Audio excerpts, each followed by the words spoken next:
부동산 시장의 연착륙을 위해서 정부가 규제 완화를 이어가는 가운데 이 새 아파트를 중심으로 분양가가 상승 곡선을 보이고 있습니다. 강남권 밖에서도 평당 분양가가 4천만 원을 웃돌면서 이 분양시장 훈풍이 확산되고 있다, 이런 분석도 나오는데요. 부동산 시장의 완연한 회복으로 봐도 될까요? 집중진단에서 분석해보는 시간 마련했습니다. 오늘 함께해 주실 두 분 소개해드리겠습니다. 이창무 한양대 도시공학과 교수, 한문도 서울디지털대 부동산학과 교수 모셨습니다. 어서 오십시오. 네, 안녕하세요. 반갑습니다. 안녕하세요.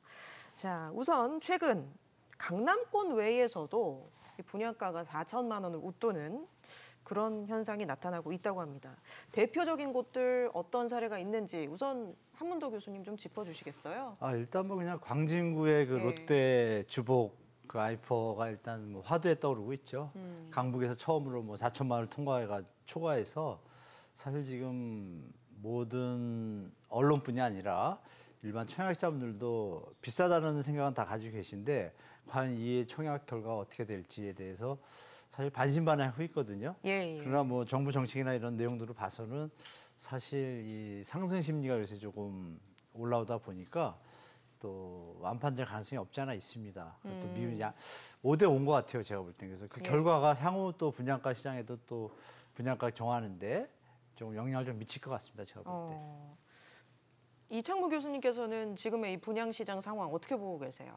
글쎄요, 뭐 제가 이렇게 직접적으로 살펴보는 시장은 아니라서, 예. 근데 뭐 최근에 벌어진 일들 이렇게 보니까 분양 시장도 지역별로 온도차는 있지만 뭐 상당히 살아나는 모양새를 많이 보이는 것 같아요. 서울 같은 경우를 보면 하나하나를 가지고 보면 사실 분양가라는 게 워낙에 천차만별이라 그게 예. 이제 뭐 몇 퍼센트 올랐다 막 이렇게 하기엔 참 쉽지가 않죠. 예. 그래서 장기적인 측면에서 이제 숫자를 들여다보면 어쨌든 뭐 연간 단위로 봤을 때 작년에 지금 해당 시점과 비교했을 때 뭐 수도권도 그렇고 서울도 그렇고 한 10% 이상의 평균적인 상승은 발생한 것 같아요. 그냥 분양가가. 그래서 그게 뭐 어느 정도로 과한 거냐에 대해서는 뭐 논란의 여지가 있을 수는 있지만 어쨌든 지금 시장에 뭐 회복세 그게 뭐 장기 계속 될 것인지 아니면 안정이 될 것인지 좀 바뀐 흐름처럼 할 건지는 아직도 좀 불확실하지만 어쨌든 그런 시장의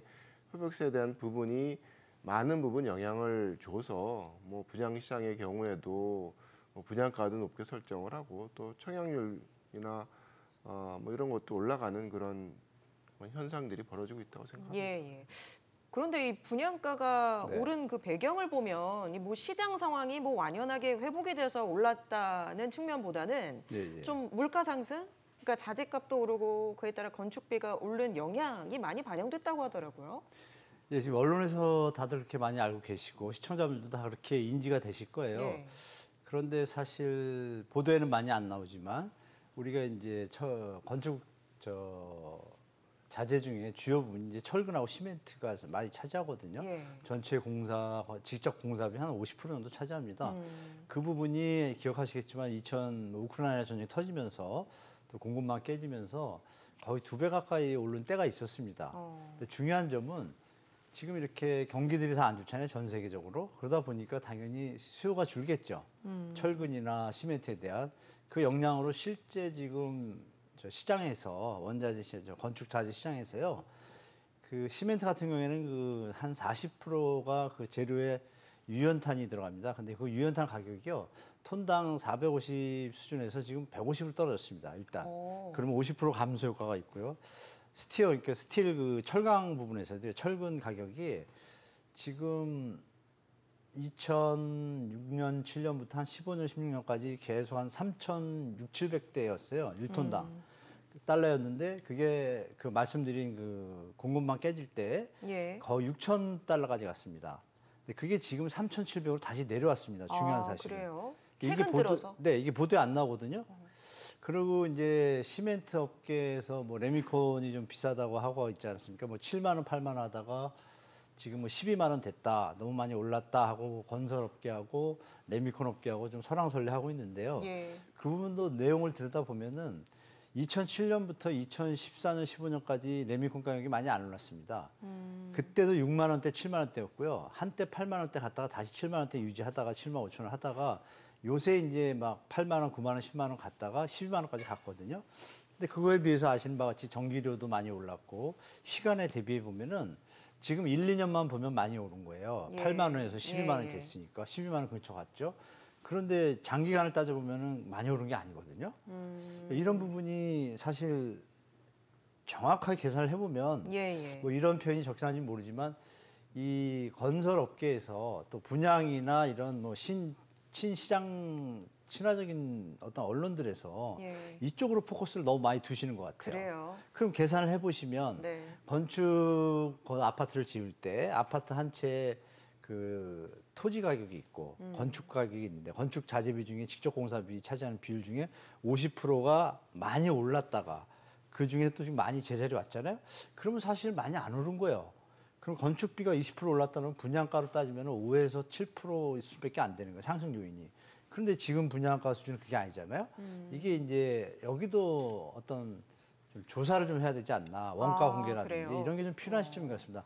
정부에서 분명히 분양가 상한제가 좀 업체들한테 불합리해서 좀 최대한 합리적으로 고치는 거는 뭐 긍정적인 면인데 이렇게 실제 자재값보다 더 부풀려진 분양가가 나온다는 건 심사 과정에 좀 문제가 있다고 저는 개인적으로 보거든요. 그래서 그런 부분도 한번 그 원가가 낮아지면 같이 낮아져야 되는데 올라간 상태로 지금 안 내려오잖아요. 예. 올라간 얘기만 하고. 예. 제가 드린 말씀이 어제 날짜입니다. 그 금액이 많이 내려왔죠. 제가 말씀드렸는데 그래서 그런 부분이 적용된 것을 가지고 한번 뭐 한국부동산원이나 국토부에서 좀 체크를 해서 그래요? 어떤 가이드를 좀 줬으면 좋을 것 같습니다. 근데 일부 시멘트 업체들 같은 경우는 이미 올렸고 일부는 또 9월에 또 올릴 것을 예고하고 있는 상황인데 원자재 말씀대로 그 아까 유연탄이라고 하셨나요? 네네, 재료요. 시멘트 재료. 내려갔는데 왜 올릴 예정인지 모르겠네요. 전기료가 40% 올랐습니다. 전기료가 원재료 지금 외에. 산업용은 좀 올랐고요. 예. 우리 가정용은 이제 조금 있으면 또 올릴 거잖아요. 여름에. 근데 그 부분이 이제 반영된 거를 헤아려 달라라고 이제 레미콘 업계나 시멘트 업계는 얘기하고 있는 거고 건설 업계는 지금 제가 말씀드린 대로 안 오르지 않냐, 왜 자꾸 올리냐 이렇게 하는 건데 그러니까 이런 걸 좀 조사를 해줘서 가이드를 주면 건설 업계와 레미콘 업계가 싸우는 기사를 볼 필요가 없잖아요. 그게 국가가 할 일이라고 저는 말씀드리겠습니다. 알겠습니다. 이창무 교수님께서는 자 건자재 물가가 분양가를 올리고 있다는 지적에 대해서 어떻게 보세요?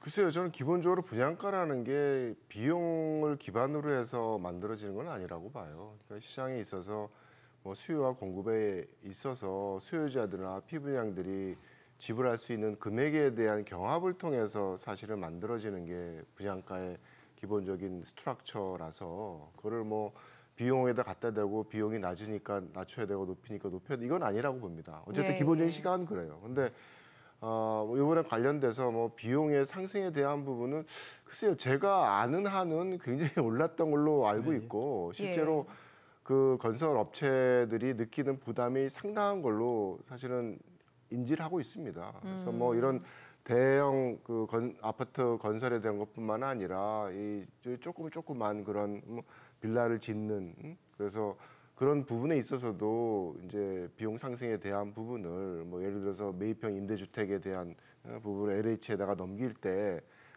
비용 상승분에 대한 부분을 조금 인정해 주세요 막 요구를 하는데도 LH는 이게 또 화살에도 돌아갈 수 있으니까 그걸 또 인정해 주지 않고 그래서 상당한 부분 힘든 그런 상황을 겪고 있는 조그만 업체들도 많거든요. 그래서 비용 상승에 대한 부분은 사실은 현실인 것 같아요. 그리고 제가 뭐 관련돼서 이 뭐 서울시에서 하고 있는 그런 뭐 신속 통합 기획이 있어가지고 뭐 재개발 구획에 대한 그런 NP를 하고 있는데 거기서도 고민해야 될 게 내가 이 정도로 서울시에서 해주는 게 과연 적당한 수익을 보장을 하느냐라는 이제 문제를 다루다 보면 그럼 건축비용이 얼마인데라는 거를 따져보지 않을 수가 없거든요. 그래서 따져보면 많이 올랐어요. 그래서 과거에 했던 그 건축 비용이나 여러 가지 비용에 비해서 뭐 제가 보기에는 한 20-30% 이상 쳐줘야 되는 그런 상황들이 발생을 하더라고요. 그래서 저는 비용의 상승분에 대한 부분은 그게 시장의 분양가로 100% 전가되는 게 맞는 거냐에 대한 부분은 의문이 있지만 분명히 비용 상승에 대한 부담이 있다라는 건 현실인 것 같아요. 네, 맞습니다. 그러니까 무슨 말씀이 맞는데 그러니까 그 원가 상승은 당연히 반영이 돼야죠. 반영이 되는데 이거를 볼모로 해서 분양가가 그럼 그 상승분만큼만 적용이 되면 전혀 문제가 없는데 이거를 볼모로 해서 분양가를 그러면 10%만 올릴 거를 20%를 올리는 분위기가 형성됐다는 게 문제는 거죠. 특히 정부의 제도 완화 정책으로 인해 가지고 투기 심리가 지금 살아나지 않았습니까? 거기서 과연 이런 것을 방치하는 것이 온당한 것인가? 이 부분은 분양가 산정에서 정확하게 되는지, 그 교수님 말씀대로 원가가 상승한 건 당연히 반영돼야 되죠. 반영되는 것을 전제로 했을 때 적정 분양가인지를 한번 체크해보자 이거죠. 그것을 볼모로 해서 원가가 50원 올랐는데 분양가는 100원이 오르면 이상하잖아요. 근데 저는 뭐 처음에 말씀드렸던 것처럼 분양가든 시장 가격이든 비용 베이스는 아니라고 봐요. 거기서 만들어지는 그런 재화나 주택에 대한 부분을 사람들이 얼마나 소비하고 싶어하고 선호하는지에 따라서 뭐 공급 간의 관계 속에서 비용과는 상관없는 가격이 형성이 되거든요. 그러니까 분양가도 마찬가지 성격이 있다고 봐요. 그래서 저는 뭐 비용이 올랐다서 거기에 따라서 100% 분양가가 올라야 된다고 전혀 생각하지도 않고, 어쨌든 시장에서의 어떤 사람들이 원하는 주택에 대한 수요와 공급에 따른 그런 분양가가 설정되는 게 가장 바람직한데, 실제로 우리가 갖고 있는 시스템 자체가 선분양 제도이고 뭐 이런 좀 복잡한 구조를 갖고 있기 때문에 뭐 정부나 사회에서 분양가에 대한 부분을 굉장히 컨트롤하려고 하는 욕구를 갖고 있는 거죠. 그래서 뭐 이게 비용이 올랐으니까 오른 만큼 분양가가 오른다? 저는 아니라고 보고요. 시장이 살아나고 사람들에 대한 향후 기대가 올라가면 분양가도 비용 이상으로 오를 수가 있죠. 근데 지금 상황은 오른 비용만큼도 사실은 반영이 안 되는 상황이라고 저는 생각을 해요. 자, 분양가가 이렇게 오르고 있는데 사람들이 청약 시장에 몰리고 있습니다. 뭐 미분양 걱정나던 뭐 단지들도 완판이 되는 지금 그런 상황이라고 하는데요. 어떻게 그러니까 여기에 이게 잘못된 신호를 정부에서 줬다고 봐요. 지금 이제 여러 가지 원인으로 지금 상식적으로 경기가 침체 국면이니 안 좋은 소식이 많은데 유달리 부동산만 이렇게 오른단 말이에요. 그리고 이 부동산 가격이 적정 가격이냐에 대해서도 여러 가지 의견들이 다르지 않습니까? 그런 부분에서 우리가 볼 게 뭐냐면은 신라시대 얘기를 제가 말씀드릴게요. 좀 외람되지만 선덕여왕 때죠. 곡식을 갖다가 그 귀족들이 다 그 매점 매석을 해가지고 다 모아보니까 100원어치예요. 근데 그 하나를 갖다가 그냥 50원씩 파는 거예요. 배갈인데. 그러면 원래 총량에 대비해서 엄청 오릅니다. 그럼 그 부분이 시장에서 감당할 수 있는, 그것은 뭐냐, 다른 곳에 쓸 돈까지 그걸 사야 되는, 먹고 살아야 되니까. 그래서 선덕여왕이 결국은 창고를 풀어가지고 귀족들이, 쉽게 말하면 뭐 요즘 공매도 세력이 망한 것처럼 귀족들이 정신 차리고 곡식들을 내놨다는 거예요. 여기서 그 얘기를 왜 드리냐면은 지금 정부에서 풀어놓은 1.3 대책의 내용이 중요합니다. 무순위에 대해서, 미분양이 난 물건에 대해서 무순위 줍줍을 인정을 했어요. 중요한 것은 청약제도의 근간과 우리나라의 그 중도금 대출 이런 것들이 국가 차원에서 무주택자를 위해 가지고 제도가 형성되어 있잖아요. 그걸 기반으로 하는 제도가 이어져야 되는데 갑자기 무순위 청약에서는 뭐 묻지도 따지지도 않고 심하면 유주택자까지도 집을 살 수 있게. 그럼 그게 무슨 일이 벌어지냐. 미분양이 났다는 얘기는 비싸다는 얘기잖아요. 비싼데 그것을 돈이 있는 자산가들이 매집을 해요. 매집을 하고 물건이 잠겨지면 어떻게 돼요? 당연히 가격이 올라갑니다. 원래 시장 가격보다. 그러니까 교수님 말씀대로 정상적인 시장의 제도라면은 맞는 말씀이에요. 그런데 지금의 정부에서 풀어놓은 제도는 분명히 발표할 때도 그랬잖아요. 투기 조짐이 있으면 대책을 좀 조정하겠다고. 그 말이 괜히 한 게 아니고 이런 부분들을 이미 정부도 알고 있고 지금 그 내용이 시장에 받아들여져서 또 언론들도 많이 보도를 하지 않습니까? 완판 일색이라고. 그러면 저부터도 조금 자산이 있으면 그러니까 게임으로 들어가는 거예요. 자산, 이 부동산을 주거용으로 아예 쳐다도 안 보고 투자 대상으로만 보고 하는 수요자들이 많이 생긴 거예요. 제가 볼 때 실수요자조차. 그래서 그런 부분이 시장의 공정성이나 왜곡을 일으켰기 때문에 지금 분양가 상승이 정상적으로 시장에서 소화되는 정상적인 시장이 아니라는 걸 제가 말씀드리고 싶고 그렇다면 중도금 대출의 보증을 정부가 왜 서줍니까? 그럼 빠져야죠. 빠져서 정상적인 그 시장 경제로 가면 어느 건설회사가 돈이 없고 적고 다 나올 거고 분양가는 알아서 낮출 텐데 그거를 보조는 정부가 다 해주고 국가의 세금으로 우리들이 낸 돈으로 이런 부분에서 어떤 법의 균형성이 좀 깨지지 않았습니까? 있는 사람들이 더 투자하고 투기하고 수익을 취할 수 있는 환경이에요, 지금이. 이 부분은 정부가 손을 대야죠. 안 되고서 방치하니까 당연히 분양가가 계속 높게 올라가죠. 그러면 무순위 줍줍이라든지 이렇게 청약 그 규제 완화했던 거 다시 되돌려야 한다는 말씀이세요? 그렇게 하든지 아니면 정부가 돈 대주거나 도와주는 걸 빼야죠. 교수님 말씀대로 자유시장에 맡기려면 선분양도 없애야죠. 후분양하라 이거죠. 능력으로. 그게 아니잖아요. 대한민국의 제도 자체가 좁은 땅덩어리에서 이런 문제들을 해결하기 위해서 박정희 때 이거 도입한 거 아닙니까? 그거 왜 도입했겠어요? 건설회사가 자기 자체적으로 사업할 능력이 안 돼요. 정부에서 중도금 대출 보증서주가 하지 않으면. 그런 혜택을 받으면은 정부에서 그거에 대해서 분양가에 대해서 과도한 이익에 대해서는 당연히 제어를 해야죠. 왜? 국민 세금이 들어가서 지원을 해주고 있잖아요, 사업을.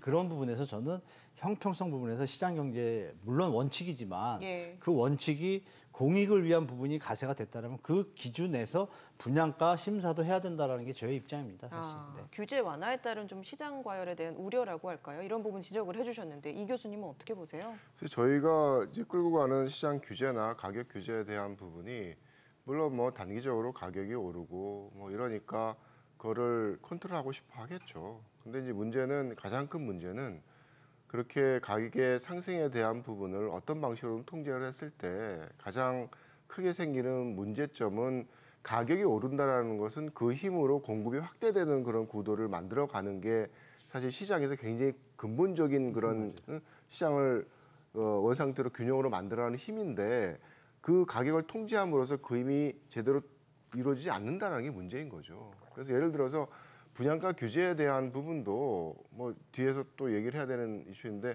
그럼 시장 가격을 안정시키느냐가 물론 그렇지도 않아요. 그러니까 얼마 전 뭐 오래되지도 않았습니다. 그 문재인 정부 때 재건축 아파트를 대상으로 해서 분양가 상한제를 도입했을 때 나타난 현상이 시장에서는 벌써 기대하는 게 분양가 규제를 해? 그럼 그렇지 않아도 힘든 정비 사업이 제대로 돌아가겠어? 근데 서울에 만들어질 수 있는 새로운 아파트들은 정비 사업을 통해서밖에 만들어질 수가 없거든요. 그래서 나타났던 현상이 지어진 지 얼마 안 된 신축 아파트들은 가격이 급등하고 나머지 아파트들은 상대적으로 뭐 덜 오르는 그런 편차가 발생했다라는 거예요. 그래서 결국은 분양가 규제와 관련된 부분이 그 시점에 있어서 뭐 우리가 원하는 단기적인 뭐 가격의 안정에 대한 부분으로 그 뭐 끝나버리면 좋겠지만 그거에 대한 부작용이 여러 가지 여파로 이제 미치게 된다는 거죠. 이제 그 중에 가장 중요한 게 장기적인 주택 공급에 따른 그런 시장에 있어서의 장기적인 안정 효과를 저해한다는 게 이제 가장 큰 문제점이고 사실은 뭐 분양가가 많이 올랐다고 얘기를 하지만 분양가의 오른 폭과 실제로 일반적인 기존 재고주택 아파트의 가격이 오른 폭을 비교를 하면 기존 아파트의 가격이 더 올랐어요. 200% 올랐으니까 해당 기간 동안 분양가는 그보다 덜 올랐어요. 근데 실제로는 재고 아파트는 신축 아파트보다는 여러 가지 퀄리티가 떨어지는 주택들이거든요.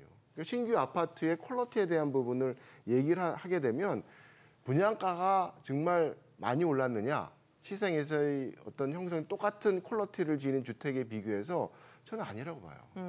그래서 이 장기적으로 봤을 때 흐름을 이런 단기적인 흐름을 가지고서 우리가 뭐 너무 과도한 그런 선택을 하게 되면 시장에서의 장기적인 부담을 줄 수밖에 없는 그런 결과가 만들어진다라는 게 예. 우리가 계속 경험하고 있는 그런 반복된 그런 부작용들이거든요. 예, 저희가 지금 뭐 서울 수도권을 중심으로 한 이 분양 시장의 과열을 얘기하고 있습니다만 아직도 지방은 여전히 미분양이 문제인 상황이고, 네네. 뭐 이 분양 시장도 그렇고 부동산 시장 전반적으로 이 극과 극, 양극화에 대한 문제가 좀 심화되는 것 같아요. 네, 양극화가 지방과 서울로 나누는 개념이 예전의 모습이었다. 지금은 좀 다릅니다. 지방도 예를 들어서 최근에 올 봄이었죠. 청주 GSCT가 높은 분양가였는데 완판이 됐거든요. 그러니까 청주 지방 그러면 미분양 나야 되는데 완판이 됐단 말이에요. 그 얘기는 뭐냐면은 서울도 또 마찬가지로 서울 안에서 완판된 곳도 있지만 또 반판도 안 된 뭐 그런 지역도 있습니다. 뭐 뉴스에 그건 또 자주 안 나오더라고요. 완판만 나오고. 반도 분양이 안 된 단지가 서울에 있습니다. 있는데 그건 보도에 안 나오는데 그 얘기 뭐냐면은 서울 뭐 지방 할 것 없이 물론 지방이 인구 감소가 서울보다 조금 더 속도가 조금씩 더 빠르기 때문에 뭐 심리적으로 매수 심리가 약화될 수는 있습니다. 그런 부분에는 번외로 하더라도 지방에서도 자체적으로 뭐 우리가 세계 나라에서 뭐 인구가 100만인 나라, 300만인 나라 많지 않습니까? 300만이면 진짜 조그만 하나의 국가예요. 부산항에서 300만이거든요. 자체적으로 돌아갈 수 있는 힘이 있다는 얘기죠. 자체적으로. 그럼 그 지역 내에서도 선호하는 지역에 아파트들은 전혀 지금 양극화, 지방과 그걸로 구분할 수 없다는 얘기죠. 물론 크게 봤을 때는 서울 지방을 봤을 때는 서울이 더 강할 수 있겠지만 수요가 더 잠재 수요가 많으니까요. 그래서 잠재 수요가 많지만 그 안에서도 미분양 나는 곳이 있고 뭐 물론 강북 지역이 좀 많이 나오는 편이죠. 지방에서도 마찬가지예요. 사람들이 찾는 지역은 완판이 되는데 아닌 곳은 더 이제 참패할 가능성이 많죠. 그런 부분에서 예전처럼 서울 지방 딱 잘라서 볼 수 있는 상황이 아니고 지금 자가비율 개념에서 선진국도 70%안 되거든요, 다. 지방은 지금 60%를 다 넘어섰어요. 서울은 지금 50%가 안 되지만 그런 부분에서 어떤 잠재 수요가 더 많죠, 서울이.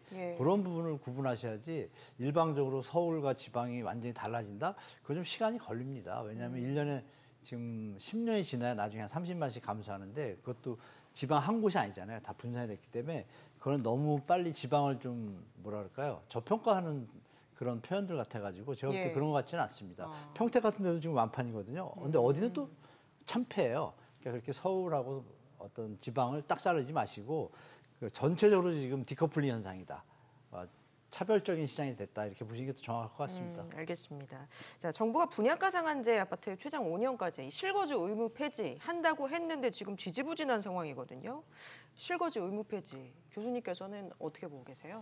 그래서 저희가 이제 뭐 정치적인 선택을 했으니까, 그러니까 뭐 저는 기본적으로 선분양 제도에 대한 그런 이 뭐 도시 위축기나 이런 저성장기에 어떤 과연 견뎌낼 수 있을까에 대한 그런 기본적인 의문을 갖고 있어요. 그래서 이제 언젠가는 후분양으로 점차적으로 가야 된다라는 걸 생각을 갖고 있고, 근데 분양가 규제에 대한 부분도 사실은 선분양을 우리가 선택했기 때문에 나오는 그런 정책적인 그런 구도이거든요. 그리고 이 선분양을 해서 이제 그 분양가 규제를 하기 때문에 그 뭐 관련된 그런 주택들에 있어서의 로또화를 만들어 버리는 거잖아요. 시세로 봤을 때 시세보다 낮은 가격에 분양을 하는데 새로운 지어지는 아파트는 지금 지어진 주변의 그 아파트들보다 훨씬 퀄리티가 좋은 아파트들이고, 그러면 로또 아파트죠. 그럼 그 로또 아파트를 뭐 일반적으로 그냥 선착순을 할 수도 없는 거고, 뭔가 사회적인 배분의 틀을 만들어줘야 되는 게 또 따라오는 어떤 요구 사항이거든요. 그래서 뭐 누구에게 주느냐, 청년에게 주느냐, 신혼부부에게 주느냐, 이걸 가지고 또 싸워야 되는 그런 상황이 발생을 하는 거니까, 이제 그런 고도 속에서 지금의 상황을 그냥 인정을 한다 그러면 분양가 상한제가 있는 아파트에 대한 부분은 어쩔 수 없이 배분에 대한 문제에서 자유로울 수가 없어요. 이제 그런 면에서 이제 뭐 그게 투자자 투기냐 뭐 여러 가지 논란들이 있지만 어쨌든 로또를 만들어 줬다 그러면 그거를 줄 수 있는 대상에 대한 부분은 좀 선별적으로 선택할 필요가 사실 있는 거죠. 그런 면에서 이제 실거주 의무라는 거는 어쨌든 우리가 전세 제도를 갖고 있으니까 실거주 의무가 없다 그러면 결국 우리가 싫어하는 그런 갭 투자를 초반부터 해버리게 하는 그런 상황을 만들어 버리거든요. 네, 그런 의미에서 일단은 네가 들어와서 살다가 뭐 그다음 모르겠지만 어쨌든 들어와서 갭 투자하지 말고 뭐 그다음에 뭐 팔고 나가든지 뭐 임대를 주든지 그건 뭐 네 생각이지만 처음부터 갭 투자를 하면서 투기적 행태를 보이지 마라는 게 이제 실거주 요건이기 때문에 뭐 시장이 정상적이라 그러면 저는 그 부분은 유지할 필요가 있다고 생각을 해요. 그게 이제 다만 기간이 5년이어야 되느냐에 대한 부분은 좀 생각이 다를 수가 있고 초반에 들어오는 것만이라도 막아줄 수 있는 뭐 1년이든 뭐 이거는 저는 뭐 어느 정도 수준에서 뭐 수용 가능한 그런 방향성이라고 생각을 합니다. 한 교수님께서는요? 교수님이 좋은 말씀 주셨어요. 원래 우리나라 부동산 뭐 특수한 상황이지만 제도의 취지가 일단 뭐 청약제도도 그렇고 실거주를 목적으로 하는 무주택자를 위한 제도지 않습니까? 그 안에서 기본의 틀, 말씀 주신 대로 기본적인 원칙은 지키고 그다음에 이제 경제 상황이나 여러 가지 상황들을 볼 때 실거주 의무 기간이 뭐 5년, 10년 이렇게 되면 약간의 자유시장 기본 경제는 조금 좀 과한 부분이 분명히 있습니다. 재산권 침해라든지 그런 부분을 잘 융합해가지고 지금 말씀 주신 대로 뭐 2년, 3년 정도에다 적정한 수준에서 한다라면 정부의 어떤 방향성도 유지할 수 있고 그리고 어떤 투기성 어떤 심리를 좀 잠재울 수 있지 않습니까? 그런 면에서 저는 교수님 의견에 적극 동참하고 요번에 실거주 의무 폐지가 이제 분양권 전매 그 완화하고 연결되거든요. 그러다 보니까 일부의 피해자가 또 생길 수가 있습니다. 만약에 실거주 의무를 2년 정도로 여야가 합의를 한다고 하면 근데 풀기에는 좀 부담이 되는 거예요. 사실 제가 봐도. 왜냐하면 투기꾼 정보가 될 수도 있거든요. 잘못하면.